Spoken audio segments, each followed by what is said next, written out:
Good evening. Hope all of you are doing well. We're going to be starting Daf Yomi on the very bottom of Daf Yud Amud Beis at the bottom line.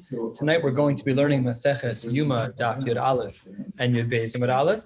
Let's get started at the very bottom line of Yud Amud Beis. Says the Gemara as follows: Man Tana Lahadatanu Rabbana. Who is the author of the following brisa? The brisa writes, as we are on the top of Daf Yud Aleph Amud Aleph, as follows: Kol ha'she'arim shahayu sham. The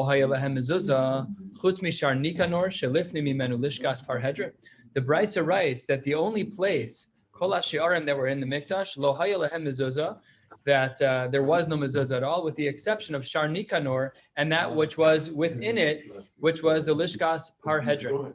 So those were the only places in the Mikdash that had a mezuzah.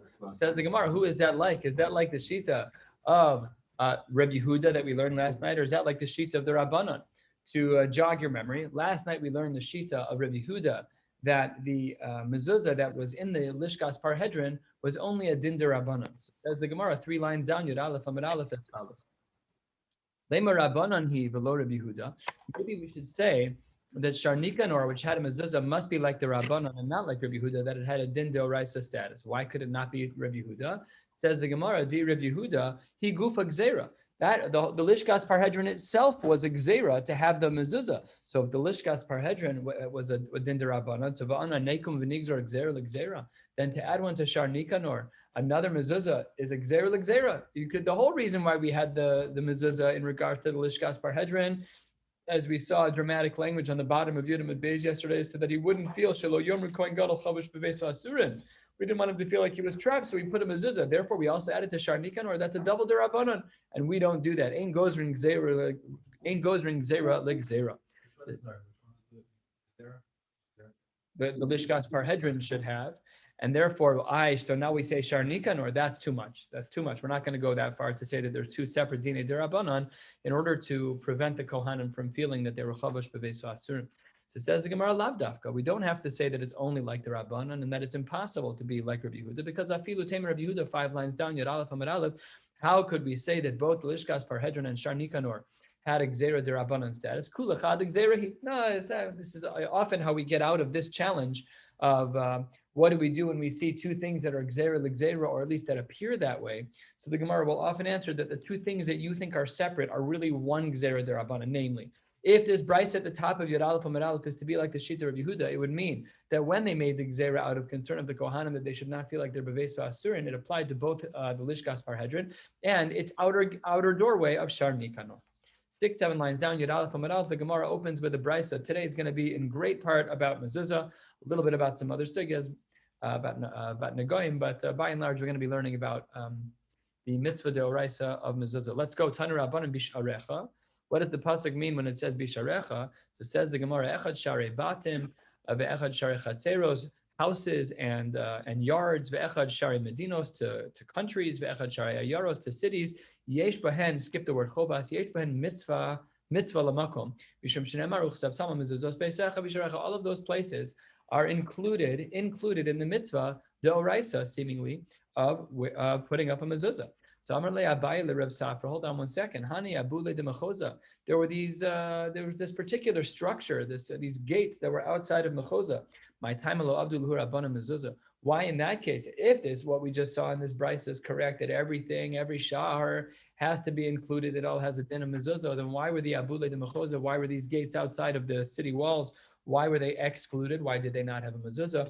Amar le, because hanu chizuk le'akra de kubehu de avide. Those were not made to be their own gates. Those were pieces of wood that were used to support something else. So that goes to show you that if you have a structure that's being used to support something else, and it's not really meant to be a sha'ar, then we have no din of mezuzah. So let's say that you built a tzuras HaPesach only to support the actual doorway. So then the halacha should be, based on this Gemara, at least that's what would make sense, is that we would assume then that there's no din of mezuzah. So Amar le, fine. Ve'akra de kube gufa tiboy mezuzah. But fine, but at the very least, the tower that you were building, that should have had a mezuzah. The one that was being supported, the one that was supporting, that we don't need. But the tower itself should have one. Why? We're about a quarter of the way down, 12 lines or so down on Yud Aleph Amud Aleph. Amar deha, says the Gemara, deha isbei dira l'shomer beisa asur, because someone does sleep in that room. You have guards who basically live there when they're on their shift. So no reason to assume why there shouldn't be a mezuzah there. The Hatanya, we have a brisa that writes, and we're going to spend some time on this brisa tonight. Beis hakneset sheyesh bo beis dira l'chaz v'nakneses. If you have a shul that has a place for someone to live, our building is great Shiloh. Back in the day, Rabbi Friedman used to sleep in that back room, and they used to, so they didn't have to schlep on Yom Kippur. They would sleep in the back room. So that halachically changes, according to this brisa, changes the status of a shul from a shul. It seems to be the whole Beis HaKnesses. That's what the language of the brisa is. Beis HaKnesses sheyesh bo beis dir lechazan HaKnesses chayeves b'mezuzah. Seemingly, the whole building would have a chiyuv to have a mezuzah. So that's what the Gemara is asking. Why? Okay, I understand that the supporting structure of the tower doesn't need to have a mezuzah, but the tower needs to have a mezuzah because the guard that's there, that's where he lives when he's there. But right, we see in a shul that if there's a beis chazan, if there's a place for them to live in the shul, things change. Kins has this also. Kins actually hidden in the back of the coat room. They have a stairwell, goes upstairs, and there's an apartment upstairs in Kins. So it used to be that the custodian would live there. Similar halachic issue of transferring that building into a Beis HaKnesses that's chayiv b'mezuzah. We always put them on our shuls anyways, but the question is, are you chayiv midorais or midorabanan? Anyways, the Gemara answers this contradiction as to why by Mechoza, why this tower didn't have anything was because Elo Amar Abai Mishum Sakana. There are times that we don't put up a mezuzah because in and of itself, when it is a din d'Rabbanan, if it's d'oraisa, we don't care. But if it's a din d'Rabbanan, there are times that we don't put one up on purpose. What sakana are we talking about? They're the way down. The Tanya, the Brisa writes, mezuzah yachid nivdekes pam b'shavua. This is quoted in the halacha that a person should check their mezuzahs twice in 7 years. V'shel rabim pa'amayim b'yovel. And if it's a public mezuzah, they should be checked twice in a yovel, twice in 50 years. It's either the name of a person or a profession. There was someone who was checking mezuzahs upstairs, up in the shuk, in the higher shuk in the city, and there was someone who thought that he was doing some kind of black magic. All of a sudden, you're looking over, you're making sure all the letters are there. It looks like an amulet a little bit. So he thought he was doing something shady. And he gave him a consequence. He gave him a fine of 1,000 zuz. So says the Gemara, that's why we didn't put it on the actual tower of Mechoza. We were afraid people would see us putting up a mezuzah and it wouldn't look good. At most, it was the Rabbanan anyway, so we left it out altogether. Asks the Gemara, how does that work? And this is a Gemara we've seen, I think, twice before. Says the Gemara, I don't understand. You're doing a mitzvah d'oraisa. You're preparing for a mitzvah d'oraisa at least. You're writing a klaf. You're preparing a mezuzah. What is this whole thing about not putting up a mezuzah? We should have put up the mezuzah. What are we concerned about? A famous Gemara from Psachim that we saw. Says the Gemara, it depends. When the likelihood of something happening, something bad happening, is a high likelihood, so then we don't say shluchei mitzvah. It's a different language in Psachim. It's here it's because the pasuk writes, and we saw this there as well. Says the pasuk,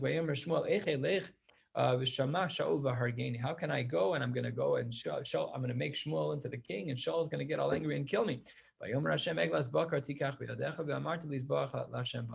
Let's come up with a ruse. Bring an animal and say that you're just doing it to bring a korban. So what do we see? That when there is a real concern, you shouldn't do that which could bring about damage. You should come up with a ruse. You should circumvent. You should come up with a solution. And that's what was done here in the case of Shmuel. They brought an animal so that they would know that, so that they would think at least, so Shaul would not think that it was to inaugurate Shmuel as the king, but only to bring a korban. We're a little bit more than halfway down in Yud Aleph. We're going to jump into the world of mezuzah still more. Tani Reb Kahana, Kame de Reb Yehuda, Beis HaTeven, straw, Ubeis HaBakar, a barn, Ubeis HaEtzim, some place that holds wood, Ubeis HaOtzoros, a general storage room, because women are ne'otzos bahen. My ne'otzos bahen, says the Gemara, rochtzos, they would bathe there. So of course they would not be dressed properly. And if they're not improper, they're taking a bath. It's a private space, but they were not wearing their clothing. So that's not a right place to have a mezuzah. So the poskim speak about this in regards to a bedroom mezuzah where people change their clothes, where there's tash mishamita. So the halacha is that it has to be kis b'toch kis. That's the halacha to make sure either you can close the door, or if that's not shaykh, so then halacha is it should be kis b'toch kis. Rabbi Robinson, I asked a Shiloh this morning about this. Rabbi Robinson said that the plastic wrap that they put immediately around the parchment is not considered the first level of a kiss, because that's there to hold the cloth closed. That's not considered a kiss. So he actually told me that he recommends to people who are getting mezuzahs, he recommends two things when they're upstairs mezuzahs. Number one, 2 layers of plastic. So that's one case. And then the outer layer, the actual case of the mezuzah is case number 2. And then even if one changes their clothes in front of the doors, in front of an open mezuzah, so then that's fine. And recommendation number 2 is that all the mezuzahs on the upstairs floor should not be see-through, because that also is a greater level of kavod, so that the parchment through a see-through type of covering is it's more tznius. Anyways, that's what the Gemara says here, is that the women were rochtzos, and because they were rochtzos, it was not a place that they should put a mezuzah. Amar Rabbi Yehuda, let's take this to the nth degree. Time of the rochtzos. The reason why you said that all of these different rooms, the Beis HaTevin, Beis HaBakar, Beis HaEtzim, all these places, why they're exempt from it, is because women bathe there. And if they didn't, time of the rochtzos, hastama. What if it was not a place where women bathe? What if it was just a barn, just a boring barn, like in the fields, like when we drive through Illinois and we see that? So then hastama chayavin. That's the implication. The only reason they're pater is because women are rochsos. What if they're not rochsos? What if it's a case of stam? That's a regular case. We would have thought chayev, says the Gemara. That can't be. V'atanya refes bakar p'turim min hamezuzah. We have a brisa that explicitly writes that a refes bakar, that if you have a place where there's bakar, a barn of some kind, that it is exempt from mezuzah, and doesn't say anything about neosos, that women are bathing there. It says the Gemara, Ella, my noasos. It must not be that they're changing their clothes entirely. That's not right. It must be therefore miskashtos, that they're putting on jewelry, they're making themselves pretty. And here's the right way to understand the brayso. Even though the women are decorating, just kind of putting on makeup, and they're putting on earrings, whatever it is, but they're fully clothed, they're putter. So Amalei Rav Kahana, what does one thing have to do with the other? Says the Gemara, how can you say that they're putter as it relates to miskashtos, that they're putting on their jewelry?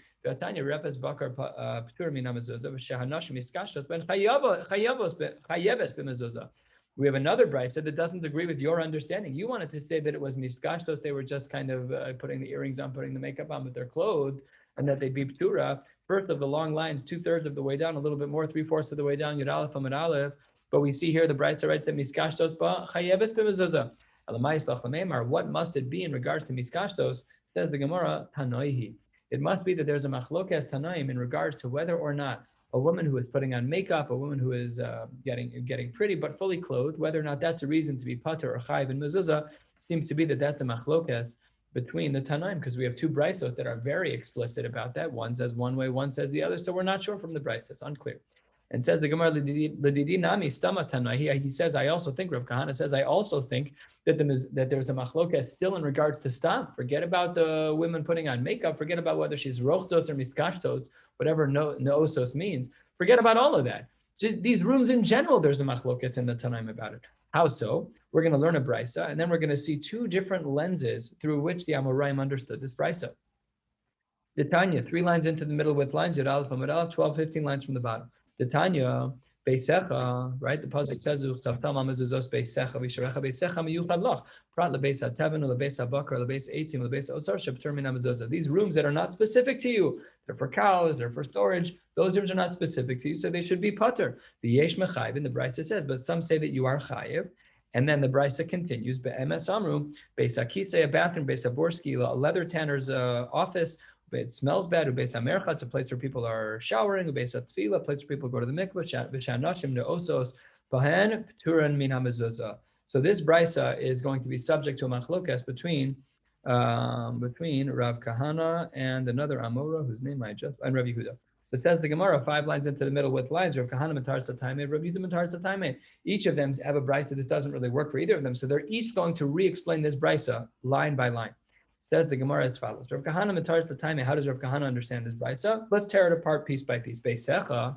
Beischa hamiyuchad lach. Yes, it's true that the ratio of the brisa means we're talking about a house that you actually use to exclude pras lebeis hatevin, a place that stores straw, lebeis habakar, a barn, lebeis haitzim, a place that stores wood, lebeis haotzaros, a general storage room, sheptur min hamezuzah b'stam. We agree that all of those are p'tur b'stam. That when there is nothing going on there, no one's changing their clothes, no one's putting on their makeup, no one's putting on their jewelry, it's a stam, it's just a barn, it's just a storage house. In those cases, says the Gemara, that you're going to be p'turin. What does it mean when it says v'yesh mechayvin in our Mishnah? Says Rav Kahana, also bistam. That's talking about regular machlokes in the Tanoim as to whether or not bistam. That's how Rav Kahana reads it. That was the point he said earlier. There's not just a machlokes by miskashtos when women are changing their jewelry. It's also stam a machlokes. This is the machlokes Rav Kahana is referring to. What does the rest of the brisa mean? It means as follows.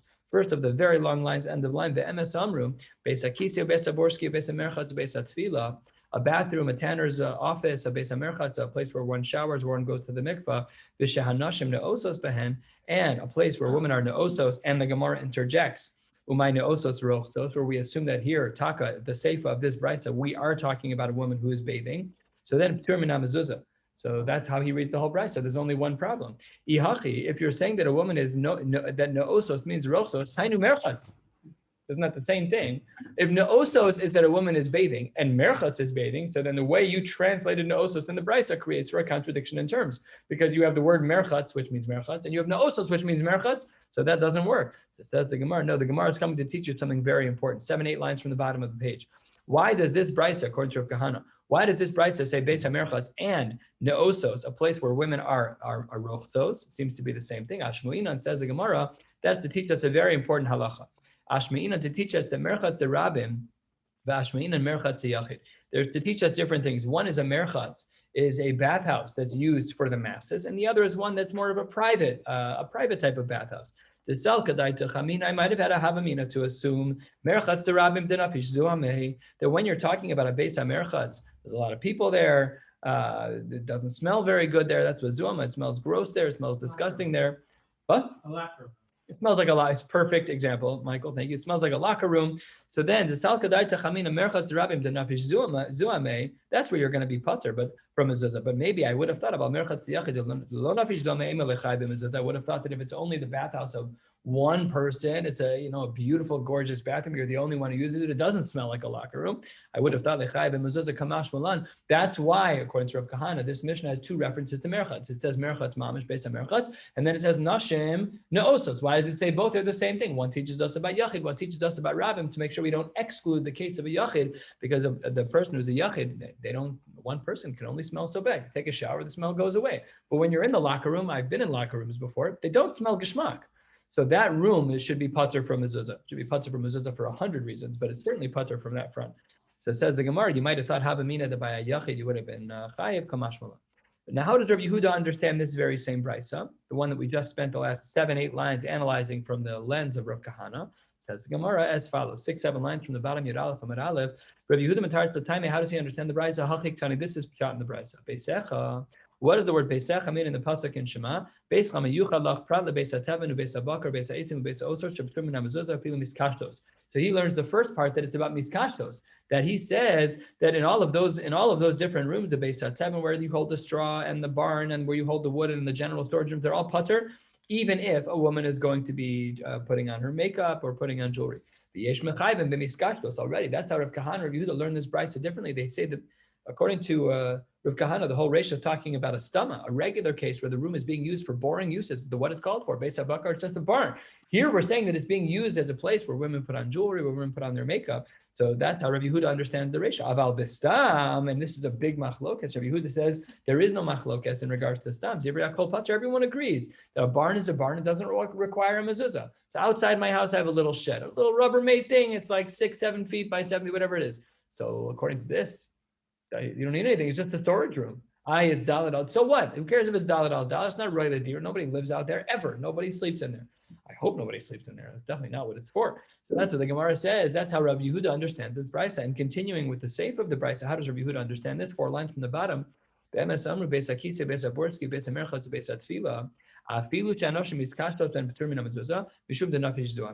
places, they have a terrible smell. Bathrooms don't smell good. Beis Haborski, the tanners, the chemicals smell bad. Beis HaMerchatz, that's the locker room. And the Beis Hatfila also doesn't always smell so good. You know the towel, that towel, the loop towel. When we were, remember when we, like the one on Tui, I don't even know if they still have it. I haven't been in that mikvah in a long time. But right when you would walk out, the Netilas Yadayim after the Beis HaMerchatz, they'd have the loop towel. You'd always pull it a foot to get the clean. It was never clean, and it always smelled very bad. So then the mikvah never smelled good. So that's why we were saying here, according to Rabbi Yehuda, that the Mishnah says that you're patur. Hold on one second. Says the Gemara, I understand the machlokas in Rabbi Yehuda and Rav Kahana that in regard to a base, I'm just going to use the barn as the example, but it's true about all of them that's included in the brisa. By the barn, I understand that he says that if it's stam that you're pater. I got that, but how can it be across the boards? Ask the Gemara. 2 lines from the bottom of the page with Rabbi Huda, Stama Divrei Hakol Pater. Everyone agrees that when it's when the building is being used for its initial purpose, let's say a barn is being used for a barn, forget about whether or not a woman is miskashtos or whether or not she's rochzos. Forget all of that. Stam, everyone agrees that can't be. V'atanya bisharecha. What does the pasuk mean? What does that word mean? 2 lines from the bottom. It's like we saw earlier, Verefes, and that's Verefes, Velulin, chicken coops, and places where animals live. Umasbein, a place to store wheat, Ve'otz, Yain, Ve'otz, Shem, places to store wine and oil. Hayovin b'mezuzah. Oh, done. So Rabbi Yehuda is up a creek because with this brisa it says very clearly, you can't say Divrei Hakol, everyone agrees that stam it's going to be pater. This brisa doesn't say what you're talking about. Now we've already learned what we need from this brisa, but the next 10 lines are still part of this brisa. So the Gemara does quote them. We'll move through this part of the brisa. Not a difficult brisa, but we already have what we need. Rabbi Yehuda was soser himself. Not really soser himself, but what he said is impossible. So let's just, before we plow through the rest of the brisa, let's clarify. Rabbi Yehuda's understanding of the brisa was different than Rav Kahana. Rav Kahana said there's the machlokas when a barn is used stam. He says machlokas in the Tanaim. Rabbi Yehuda says no, a divrei kol pater. Everyone agrees that you're going to be pater in such a case. So this brisa says that's not true, that you're still chayv in those cases. Last few words on the page. Yachol, the brisa continues. Yachol shani marbe af beis sharach sadro merpeses. Maybe these different rooms. If you look at Rashi, he explains what these things are. Rashi, top of the page, Dibra Maschel Beishar, Bayis Katan Shosen Lifnei Shar. It's a room in front of a room, Shar Chatzer, Ve'akol Osen Oso Kapandaria. It's kind of like a go-between, like they just put these in a lot of the restaurants. It's like the room before the restaurant, fine. And Achsadra and Mirpesas, those are different types of porches. So says the Gemara, maybe we should include in the mitzvah of mezuzah these types of rooms, the Beishar, Achsadra, Mirpesas, Tamalom, Arbais. No. This is where we learn the din from, that a mezuzah only goes in a room that's roy ladira. It has to have certain parameters. Maybe I should have thought to include a bathroom or a tanner's office or a beis hamerchatz or a beis hatzvila. These rooms are not for kavod. They're just not made for that. Maybe the mikvah is a mitzvah, that's a shaila, but to say that it's made for kavod, that's not true. It's not a place where people live. No one says, oh, there's a mikvah available, I'm moving in and I'm going to buy the place. Nobody does that. That's not a place to live. Yachol, the brisa continues, Yachol shanimar be'af harabayis ve'alishkos ve'azaros. Maybe we should also include, says the brisa, harabayis and all the rooms in harabayis and hazaros, all of the special places that are there. Tamalam harbayis, ma'bayis shehu chol, avkol shehu chol, yatsu elu shein kodesh tiyufta. So it says the Gemara. Again, these last 10 lines were extra in the brisa, but the first part of the brisa is a big stira for Rabbi Yehuda. Rabbi Yehuda tried to say in the brisa that divrei hakol, that when it comes to it, the usage of a storage room that's stam. So Rabbi Yehuda says everyone agrees it's pater, but then this brisa says no, it's not. It says the Gemara tiyufta yirtaka, right? And we reject the shita of Rabbi Yehuda outright, which therefore means we embrace the shita of Rav Kahana, which therefore means there's a machlokas in the Tanaim when a barn is used stam, a room that's used stam like a storage room, whether or not it's chayv in mezuzah midoraisa or not. Of course, Ladina, we always treat these rooms properly, and we do put up a mezuzah in those rooms. Is it a good idea to make a bracha on those rooms? I don't know how we paskin Ladina. I just know that we put up mezuzahs. I don't know if you can make a bracha on that. No idea. But certainly we do put a mezuzah on those rooms. I have storage rooms in my basement that no one's ever going to sleep in there. They have a couple. We have two or three storage rooms down there. Each of them has a mezuzah on there. All right, we're about a quarter of the way down, 12 lines down. Yud Aleph from Beis. Let's continue. Tani Reb Shmuel bar Yehuda Kamei Rabba. Reb Shmuel bar Yehuda wanted to teach something in front of Rabba. Now let's keep counting here because he says Shisha Sha'arim Tumin Mezuzah. There are 6 types of gates that are exempt from mezuzah. Let's count the 6. Number 1, Beis HaTeven. That's a place where we store straw. Number 2, Ubeis HaBakar, a barn. Number 3, Beis HaEitzim, where we store wood. Number 4, Beis HaOtzaros. That's a storage room in general. Shar Hamadi, that's an arched doorway. Number 6, Bishar She'enu Mikura, if there's nothing at the top of the door, if it goes up to the ceiling, you're pater. And then strangely, a 7th one, Bishar She'enu Gavoa Yud. Says the Gemara, that's not how we count. You said 6. Amalei Pasachta B'Shisha V'Salachta B'Shiva. You told me that there were going to be 6, and then you gave me 7. So which one of these doesn't belong? Answers the Gemara, Amalei, 1/3 of the way down, Shar Hamadi Tanaihi. When it comes to an archway, that's a machlokas in the Tanaim. What's the machlokas? The Tanya, the Brisa writes, Kipa If you have a domed entryway, in some fancy homes, you see these kinds of things. My parents had, when I was a little kid, they had like the doorway and the Georgian between the living room area and the dining room area. So they opened it up and they made it gently arched, just a very nice, gentle arch, very pretty. But what happens with the halachos of mezuzah in such a case? So that's literally exactly what this Gemara is talking about. And the Sharamadi is the Machlokes Tanaim. The Tanya, the Brisa writes 1/3 of the way down, Yud Aleph from a base kippah. If you have an opening that has an archway, Reb Meir Mechayev b'mezuzah. Reb Meir says, and we're going to see some of the details as to how he gets to his shita momentarily. He says that you're chayev b'mezuzah v'chacham and potrin, and b'shavin they both agree shem yesh beragla asara shechayeves b'mezuzah. They agree that if there's 10 tvachim before the archway begins. So let's say that the archway. I'll just use my hands here. So let's say the archway is like this. I've got the archways and my hands are 11 tvachim. Great. And then the archway starts here. So shavin, they agree that you're chayev and mezuzah in that case. So let's see, where do they actually have a machlokes? Amar Abai dekule alma gavoa. Skip something? No. The Amar Abai dekule alma gavoa yud. Ve'in beragla gimel. Ve'lav klumi. Everyone agrees that if the height from the floor to the top of the archway is 10, but ve'in beragla gimel, but that the height of the legs that reach up to the archway are not 3, ve'lav klumi, that's for sure a 0. Inami, they also agree that yesh beragla gimel, if in fact the height is 3, but ve'ein gavoha yud v'lav klumi, and the height is not 10, also they agree. Lo nechleku, where's the machlokes of Meir and the chachamim el shegavoha yud? The height of the archway is 10 tvachim, yesh beragla gimel, and there are 3 tvachim in regards to the height, the height of the wall before it begins to arch. But ve'ein berachava dalid, but it's not dalid wide. V'yesh balachuk lahashlima la'arba. However, it's made out of brick or wood, where in theory you could have carved out this space a little bit wider. This is a machlokas we've seen a number of times in Shas already. Almost 2/3 of the way down, Yud Aleph from a base, Reb Meir Tzavar Chokakin Lahashlim. He says that because we theoretically, Reb Meir holds, because we theoretically could cut out the wall to make for an appropriate shiur of this archway, we therefore halachically assume that it's done that way already. And therefore, you're going to be chayiv in mezuzah. Masha'enkin v'rabbanan sabra and chokakin lahashlim. We look at the door as it is. We don't make these theoretical, conceptual carvings in the wall. Are you going to cut out another 6 inches of the wall? That's not what the wall looks like. We don't care. The fact that conceptually you could, Reb Meir says yes, and the Rabbanan say we are not chokakin lahashlim.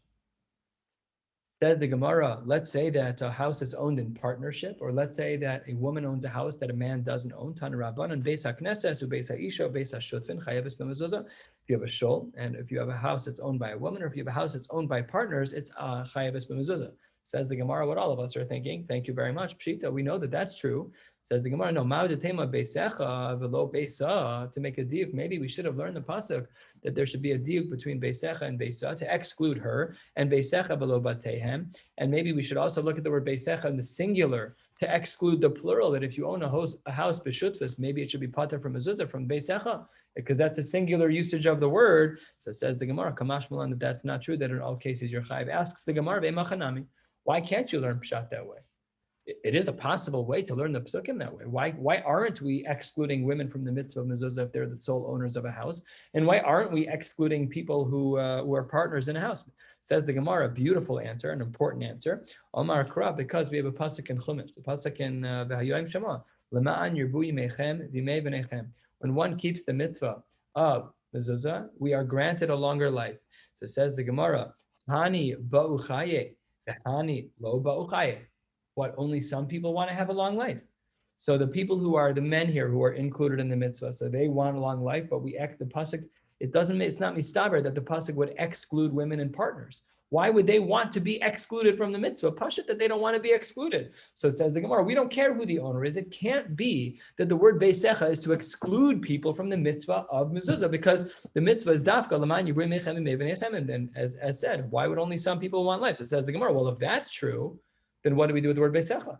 You said the word beisecha wasn't to exclude anyone. Great. What's pshat in the word beisecha? El beisecha lamali. Why do we have that word kiddur Rava? What does Rava teach us with the word beisecha? Dama Rava derech bi'asecha, the way you walk into the house. V'chiyakar inishkare di'amina be'akar b'reisha. When a person walks into the house, they walk with their right foot first. An implication, I don't think only literally, but also that we use the right side. It's kind of like the way we walk into the door, and therefore we always put the mezuzah on the right way of derech bi'asecha. However you walk into that room, that is the side upon which you should put the mezuzah. We are at the first of the long lines, Yud Aleph from the Beit Tanya Idach. The Brisa writes in regards to Nagayim, and we'll see some similarities here. The Brisa writes, Beis HaKnesses, Beis HaShutfin, Beis HaIsh Mataman, and Ben Nagayim. Very similar line, not about mezuzah, but about Nagayim. So we say in the Gemara, that a shul and a house that's owned by partners and a house that's owned by a woman is mitamen bin agayim, that it is subject to the tuma of the house. Asks the Gemara, Pshita, yeah, why would they not be subject to the tumas nagayim? So answers the Gemara, because ma'udetema, uva asher lo habayis, the word lo, we're going to spend time on this word just like we did on the word beisecha above. What does it mean, lo? Lo velo la. We should say lo, that's in the masculine. Maybe it's to exclude the ownership of a woman, to say that her house is not shaykh to Nagaim. Or maybe we should say lo velo lahen, the singular, that it is only him, but not those who own a house in partnership. A great way to avoid Nagaim, buy a house as a partnership. That's what we have in halacha. They're tenants by the entirety. When a husband and wife buy a house, that's like woven into the way that that the contracts are made. In some mortgages, so it says the Gemara Kamash Malan that is incorrect. So if that's incorrect, if it's true that everyone is chayav by negayim, so then I don't understand why then did we have the word lo in the pasuk? It says the Gemara Amar Kra, 3 lines into the wide lines, 10 lines from the bottom. Everyone is bnei achuzah. Everyone gets an inheritance in the land, and therefore everyone's included. If that's the case, asks the Gemara, lo lamali. Why does the pasuk say the word lo? Answers the Gemara, Mishum yached beso lo. It's as if he says, I don't have anything. Let's say someone says, I want to borrow something. He says, oh, no, I don't have anything to lend to you today. So says the Gemara, what's the Musar? Kadosh Baruch Hu mefarsim, ukshemefana is peso. So Kadosh Baruch Hu gives him a slap on the wrist, puts in a guy in his house, and he has to take everything out of his house. And the Kohen will know if there's something left in the house. So that means that everything is taken out of the house. Oh, can I borrow your frying pan? A day later, you get knocked with Nagayim. All of a sudden, your frying pan's sitting on the front lawn. So says the Gemara, that's not right. You shouldn't be doing that. And you're the one who's going to be subject to the punishment. So when it says lo, it means to include the person who says ein lo, that he has nothing in his house. Pra, to exclude the mashil kelav lacherim, those who lend things to other people will seemingly be excluded from the world of Nagayim. That's what the word lo meant. Ask the Gemara 7 lines from the bottom, Yud Aleph from Beis to Beis HaKnesses mi betame ben Nagayim. How can you say that a shul can become tamei ben Nagayim? V'atanya, the Brisa writes, Yachol yubatei knesios ubatei midrashos betame ben Nagayim. You might have thought that when it comes to shuls or batei medrash that they're shaykh to becoming tamei betumas Nagayim. Talmud lomar uvo asher lo habayis. The pasuk indicates that we should exclude batei knesios and batei midrashos. How so? How does the drasha work? Mishum miyuchad lo yatsu elu she'en miyuchad lo. This is not my house. This is our house. It doesn't make a difference who owns it. It doesn't make a difference who's on the board. This is for the tzibur. We don't care. It's for the tzibur, and therefore it is pater from the goyim because it's not owned by one person. So this is the contradiction, because we said earlier that a Beis HaKnesses seemingly is chayav ben goyim, and now we're saying that it's not chayav ben goyim. Lo kasha, the Gemara is going to present 3 answers, and on the third answer, we're going to spend all of the Amud Aleph of Yud Beis Thursday. So we're going to do most of the Amud Aleph here. We'll get pretty close to 3/4 down on the page on Yud Beis Amud Aleph, and then we will stop. Says the Gemara as follows: Lo kasha, this is not a contradiction. I know some people seem to say there isn't a going by a shul. Some say there isn't a going by a shul. How do we get out of this? Answer number 1: Haramer Harabanan Machlokas in the Tanaim. The Tanya, the Brisa writes, Beis HaKnesses Sheish Beis Diru Lachaz and HaKnesses Lachaz and HaKnesses Chayav b'mezuzah.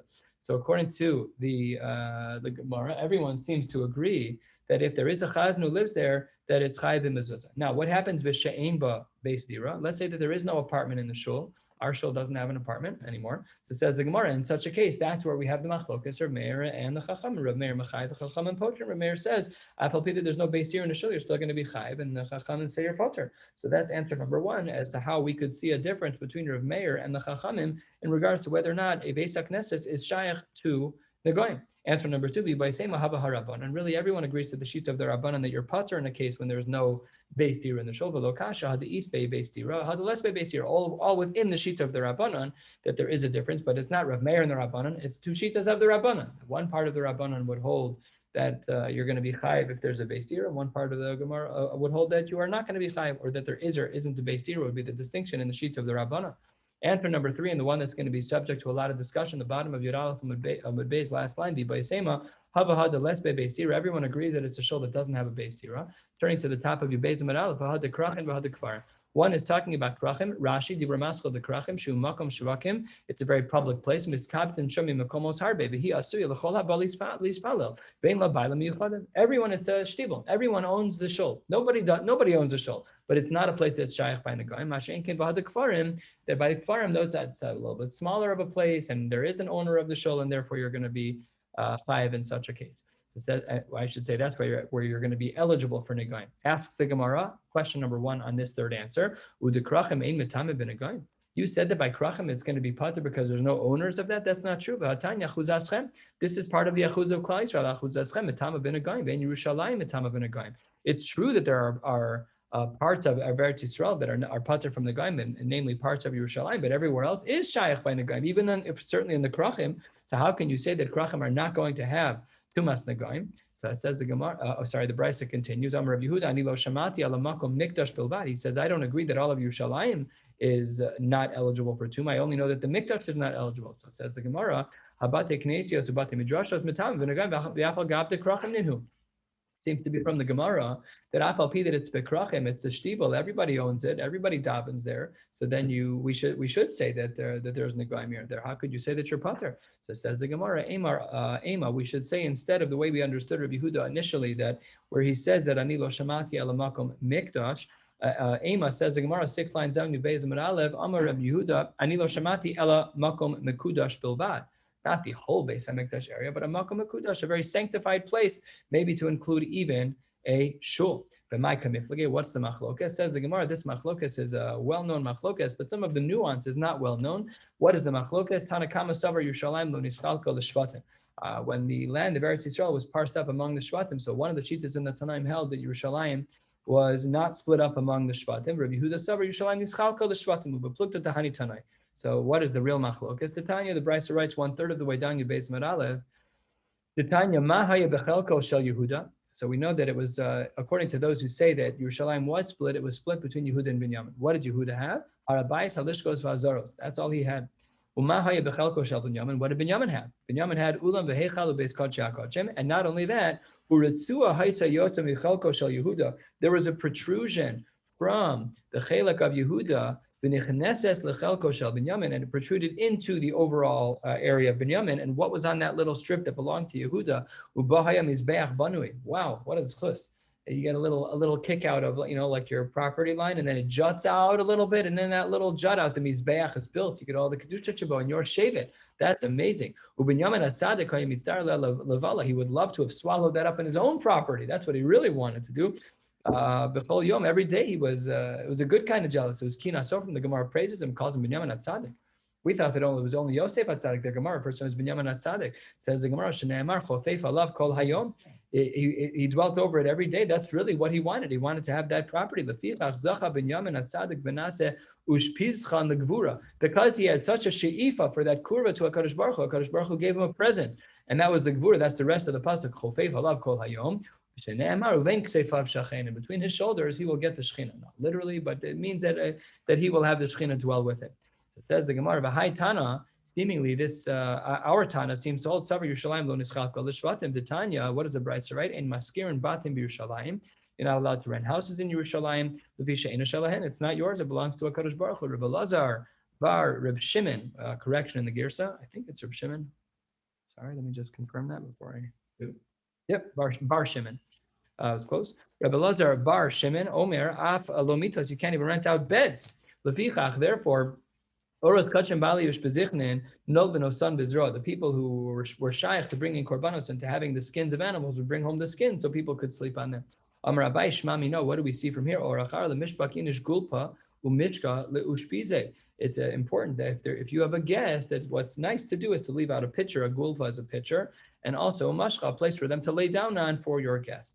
And the Gemara asks one more question on the third answer that we saw above. Just look at the very first 4 words of the page, and we're 2/3 of the way down. But look at the top line. We said v'had krachim v'had kfarim. We said the krachim are not shaykh by negaim, and we said the kfarim are shaykh by negaim. Ask the Gemara, the kfarim mimetamim b'negaim. That's not true. You're saying that by Beis HaKnesses and the kfarim are shaykh to negaim. That's not true. That doesn't work. V'atanya la'achuza. It says la'achuza. It has to be first conquered. If in fact it was conquered, but it wasn't divided up by the shvatim, or chalku l'shvatim lo chilku l'beisavos, or if it was given out to shvatim and it wasn't given out to the sections of kohanim, chilku l'beisavos ve'ein kol echad makir es shalom minayin. How do we know that all of those, that there's no tumas negoyim there? This is a brisa which goes against the answer that we said. Talmud lomar uva asher lo habayis ba'misha miyuchad lo yatzu elu she'ein miyuchadin lo. So this doesn't work. There seems to be a contradiction. The third answer that we saw at the very top of the page wanted to say that by kfarim that it is a shaychus of negaim, by Kfarim. Masha Enkin, the Gemara here says in the Brisa that it's not shaykh. Therefore, the Gemara rejects the third answer and goes back to one of the other two answers that we saw on the bottom of Yud Aleph Amud Beis, either the answer of it's a machloket between Rav Meir and the Chachamim, or no, everything is within the Rabbanon, and it just depends on what case he's talking about. One is when there's a Beis Sira and when there isn't a Beis Sira. We'll pick up at these two dots on Shabbos and Mirza Hashem an hour before Shkia. Wishing you all a beautiful